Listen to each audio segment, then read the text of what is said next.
Владислав Владимирович, добрый день, Владислав Андреевич, Лашин-Узарович. С особым чувством радости и гордости приветствую вас на 10-м юбилейном съезде партии «Народный фронт». Эта дата не просто символ времени, это рубеж зрелости, итог большой и честной работы, и вместе с тем начало нового этапа жизни нашей партии и всей страны. Все эти годы партия ставила перед собой единую, неизменную задачу – обеспечение стабильного развития Республики Абхазия, укрепление ее международных позиций и поступательное движение вперед в экономике, культуре и социальной сфере. Как основатель и председатель партии я убежден, эти цели впредь останутся основным вектором нашей политической деятельности. Мы начинали как молодые управленцы, искренне веря в идею служения Родине. С каждым годом мы становились сильнее, опытнее и увереннее. В политической жизни появился долгожданный динамизм, и это стало возможным благодаря стабильной внутренней обстановке и гражданскому согласию.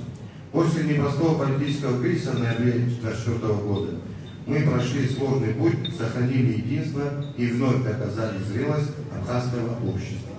Партия «Народный фронт» Абхазии определилась со своим выбором без промедления. И уже сегодня ясно, наш выбор был верным. Абхазия под руководством Бадры Зурабовича Гумба уверенно движется вперед. Мы этот курс поддерживаем, мы в него верим. За годы всей деятельности партии партия внесла осуществимый вклад во внутреннюю политику государства. Мы активно участвовали в обсуждении ключевых законодательных инициатив, уделяли внимание социальной сфере, поддерживали ветеранов и молодежь, способствовали развитию спорта и укрепили внешние связи в Абхазии. На этом я хочу остановиться подробно. Россию связывает многовековая и испытанная временем дружба. Наши народы всегда стояли рядом перед лицом угроз. В годы Великой Отечественной войны мы отправили 55 тысяч жителей нашей маленькой гордой страны.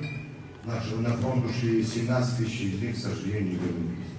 В 1992 году, когда добровольцы из России вместе с абхазами сражались за свободу нашей земли. И сегодня, когда наши бойцы снова демонстрируют мужество и честь в зоне специальной военной операции.